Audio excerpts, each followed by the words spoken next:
G'day, Mike Allerton from Aussie Mike's Bees. Welcome back for another update on the Varroa incursion in New South Wales.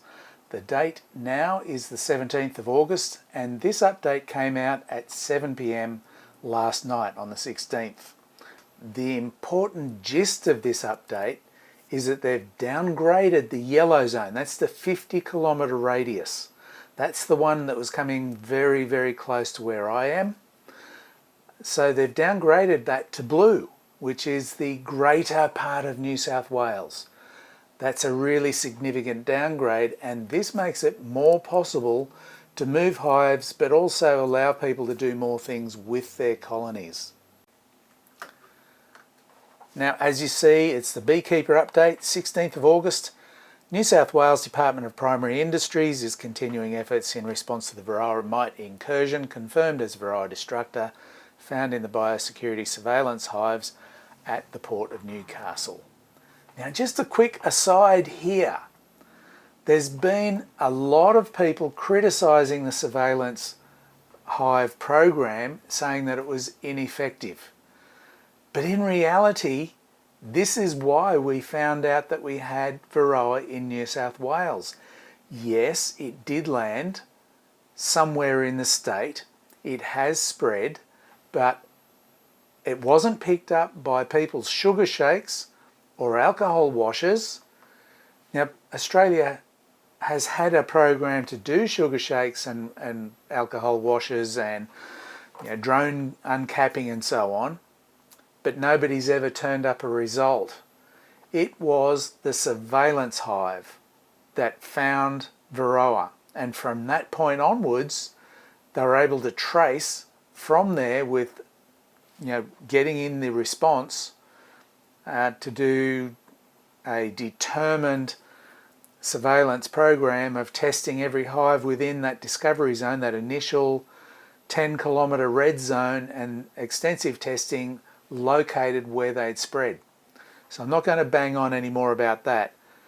I believe that the surveillance program is very, very good. There's been criticism that 6 weeks apart testing is too long. Well, there is the very, very real issue of manpower availability to do that, and perhaps it'll be a thing that they upgrade that in the future, and there will be some input within the industry about how that might go about. I mean, an interesting aspect has been raised by some of the comments on these videos is that let's use technology. There's the purple hive that has active video surveillance of Varroa and Varroa detection. If it's being constantly monitored and can raise the alert, I can only see that as a good thing. There is alternative technology to the purple hive program. I saw a brilliant product at the recent bee conference at Rose Hill in Sydney, and that was a fixture that you could put to the entrance, so it extends the entrance slightly and includes video monitoring with an algorithm to detect Varroa, and then that could alert the owner of the beehive that there's Varroa there, among other pests. So perhaps we can include that technology into the Australia-wide surveillance program. Enough of that. Let's get back over to this email, this great email. So the big headline: yellow notification zone transitions to blue general zone. So 55 days into the Varroa mite emergency response, the yellow zone, which contains 3,700 registered beekeepers, is now transitioned to the blue general emergency zone. So this means that those that were in a yellow notification emergency zone now fall under the blue general biosecurity zone rules. This is great news. This is really, really great news. Our intensive surveillance of the length of the response provides DPI confidence and a clear understanding of the limit of the spread of Varroa mite. More information on the zone transition can be found in the latest media release. We'll go to that. I'll just finish this. I will click on this. This achievement is thanks to hundreds of people in the honeybee industry and from our agency partners across New South Wales and other jurisdictions. We've worked together to report, test and trace Varroa mite incursion to where it is. We continue to work towards eradicating Varroa mite in New South Wales. There's a new emergency order to go with this. We'll have a quick look at that as well. Okay, the current situation. The number of infected premises remains at 97, so that hasn't shifted for a few days. Work continues on eradication of IPs in the Hunter area and the Varroa mite surveillance in the Narrabri and Nana Gland areas. And more on the well-being. Look, the mental state of a lot of people is not good, so tap into these facilities. Beyond Blue, Lifeline, Mental Health Line, Rural Adversity Mental Health Program. If it's getting to you, get some help. Okay, we're going to click on that that link for the this media release. We'll do that first. And this is where we land up with the media release. So, yellow notification zone lifted in the Varroa mite response. This is from the Minister of Agriculture and Western New South Wales as of yesterday, 16th of August. So, as I said, the 50-kilometre yellow Varroa mite notification zone located outside the emergency surveillance and eradication zones have officially been lifted, allowing beekeepers to move their honeybees and hives in more parts of the state. This is a good part. It's freed us up a lot. So the Minister said the Department of Primary Industry, DPI, is confident about tracking where Varroa mite has travelled.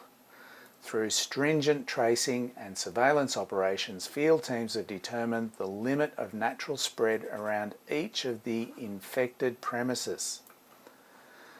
There's 2,398 hives across 466 premises that have been sampled in the notification zones and have returned negative results, giving us confidence that there is no longer a need for them.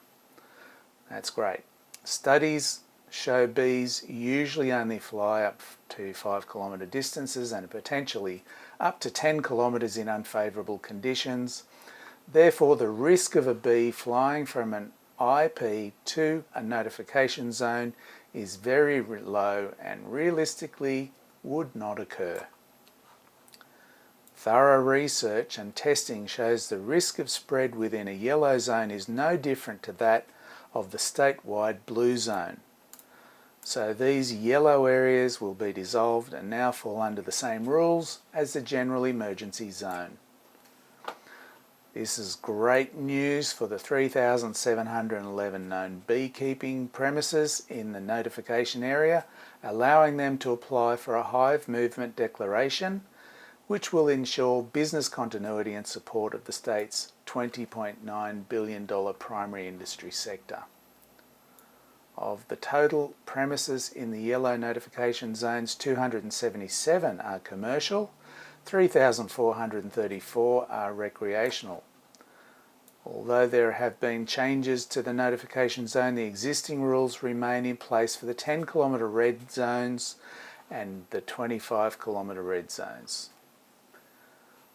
Okay, so the gist of that, by eliminating the yellow zone, it's freed up for hive relocations. Now, just a note, at this point, that only applies to commercial beekeepers. So that particularly will affect the pollination industry and honey producers preparing for the spring. Spring's around the corner. It's already getting to swarm time. So now I'll go over to that other link and see what it has to say. Alright, on this link, this is a page that I've shown you in all the reports so far, and it gives us, it's updated almost every day. So this is the Varroa mite emergency response from the DPI, and that's the usual blurb. Nothing at the top part of it's changed. So they will be updating the frequently asked questions, and they said it would be available today, but I've checked and it's not out yet. It'll probably be released this evening, probably after I've posted this. But go there, I'll put the link in anyway to this page at the bottom of the video, so go there and check it out yourself. More of the well-being part. So the latest updates, transition of yellow to general, and pretty much what we covered on that previous page. And what can I do in each zone? We've covered a lot of that in previous updates, so I won't go over that any further right now, but what we're seeing here is the difference that we have. Eradicating the yellow, now we have 3 zones. Red eradication zone of 10 kilometres, the purple surveillance zone of 25 kilometres, and then the rest of the state, blue. So different restrictions apply to each. The main thing is, in the red zone, those bees will be euthanised, and there will be a 3-year moratorium on having bees in that area until the department declares that it is Varroa free. So a horrible time for beekeepers in the red zones. You got 3 years of no bees. It's bad. But it's the price you pay to eradicate and keep Australia Varroa free.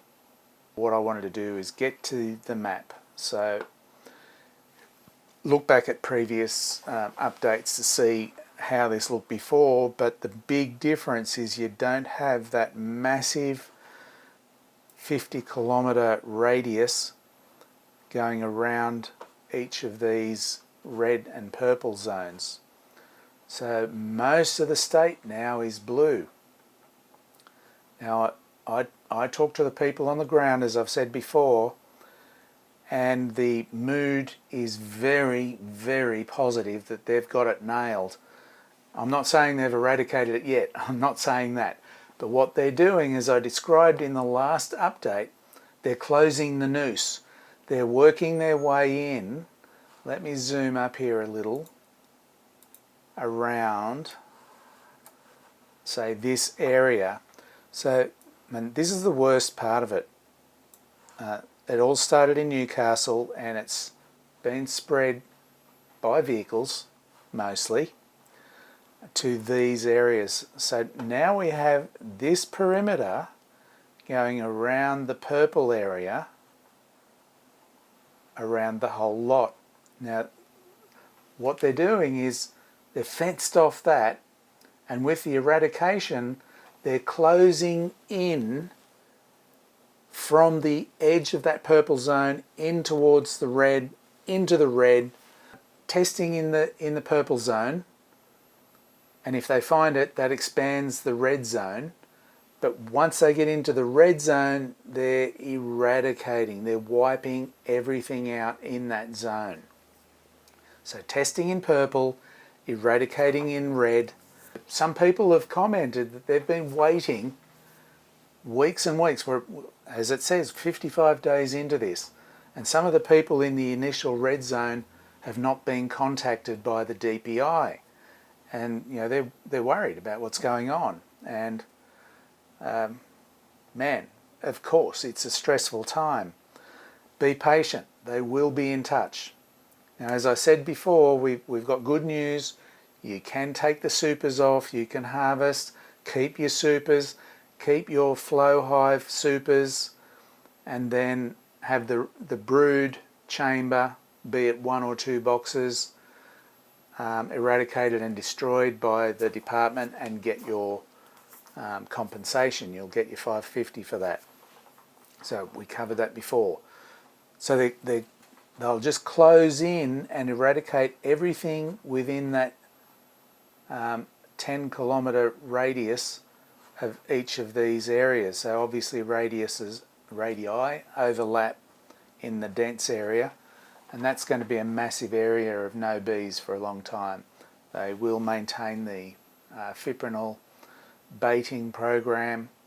One of the comments was, isn't that going to affect native bees and even birds possibly, and any other sort of pollinators? And sure, that's a real risk with fipronil, but one of the comments is that they said they're manually going to be monitoring those bait stations to ensure that those other non-targeted insects won't, and birds won't be taking the bait.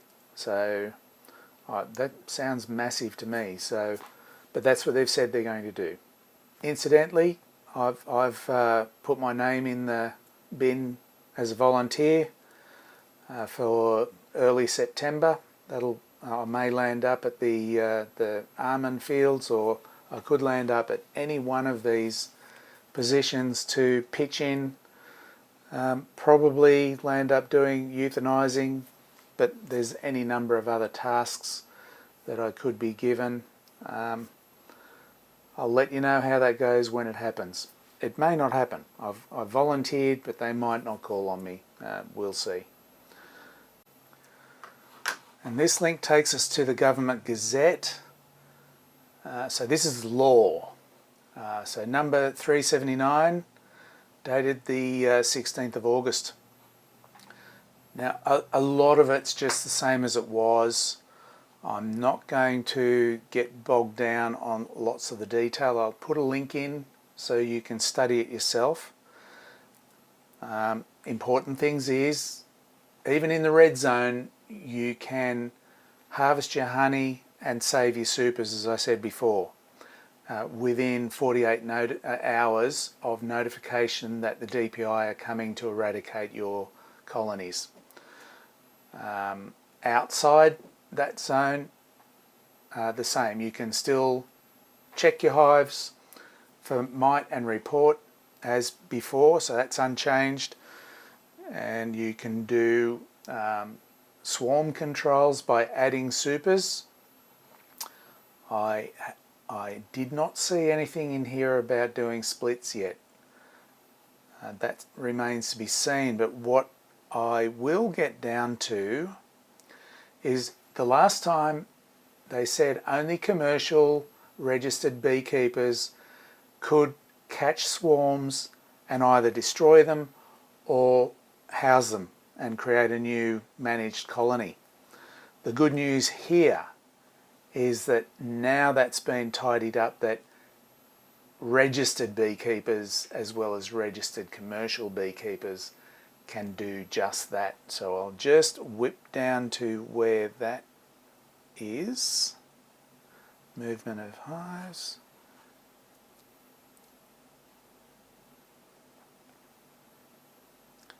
Feral bees. So swarms and colonies inside structures or in a tree or a log or anything, they're all ferals. So this applies to all of those bees. So feral bees, management by non-commercial registered beekeeper. A registered beekeeper who is not a registered commercial beekeeper may capture and move feral bees for the purposes of managing the feral bees as bees in a hive. This is such a relief, and this applies directly to me. We're coming up to swarm season. That's when I do a ton of cutouts and also swarm catches, and I want to save these bees. I don't want them destroyed. So this is great news. The registered beekeeper moving the feral bees into a hive for the purposes of managing the feral bees as bees must conduct surveillance by alcohol washing on a sample of 300 bees in the hive before the person moves the hive with the bees in it. So I've got to do an alcohol wash as soon as I transfer them into a box on site. So when I catch a swarm, I put them in a box and I sample 300. One of my methods is to shake them into the collapsible laundry basket.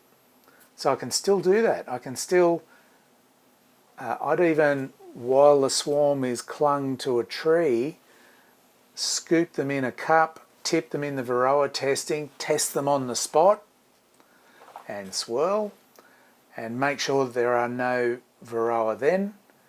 Once I'm satisfied with that, I would shake them into the laundry basket, get them back to the apiarium, transfer them into a managed box. So that would work.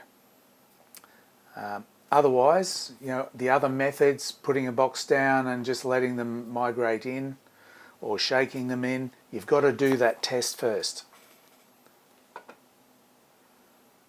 The registered beekeeper moving the feral bees into a hive for the purposes of managing the feral bees as bees may move the bees and hive to another location once only, and after that move cannot move the bees or hive to another location, and may move the bees and hive into and within the Varroa mite general emergency zone.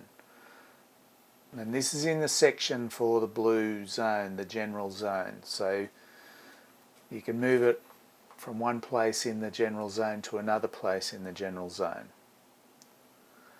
In this clause, hive includes a new hive that has never been in contact with bees and a hive that has been treated using the irradiation treatment method and has not had contact with bees since the treatment.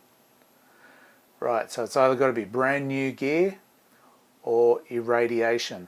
Now I know some viewers around the world don't have irradiation as a possibility, but that's a service provided in Australia, in several states of Australia, New South Wales being one of them, where we can package up our gear, and the requirement in this order is you seal it and make it bee proof and take it off to Stereotech, and for a fee they send your equipment through and expose it to gamma radiation, and that kills every pathogen. That's how one of the methods we use for treating AFB as well. So that's good news. So that's the gist of this update that I wanted to get to. The rest of it, it applies to commercial beekeepers for moving hives. As I said in the last update, they've got to register and notify their exact path. Now this eliminating the yellow zone means that their travel can be a bit more direct than it was before. They may have had to go a long way around, and the way the roads are in some cases, that could be a very long way around to avoid the yellow zone, but now the yellow zone is a blue zone. So that's going to make life easy for a lot of people. That's it for this update. Any questions? If you want more information in your zones, leave a message or click the link and follow it up yourself. If you read some of these things and it's not making sense to you, by all means flick me an email or comment in the video below, and we'll see if we can decipher it. And if I don't understand it, I know some legalese type people that can decipher it and put it into plain English for us as well. On that note, things are looking good. We're heading towards the eradication goal. Red zones, I know it's a horrible time. Just wait for that phone call. It will be coming, and the beginning of a bee-free period of 3 years will start. So hang in there, guys. This is Mike from Aussie Mike's Bees with the latest update, where beekeeping is an obsession.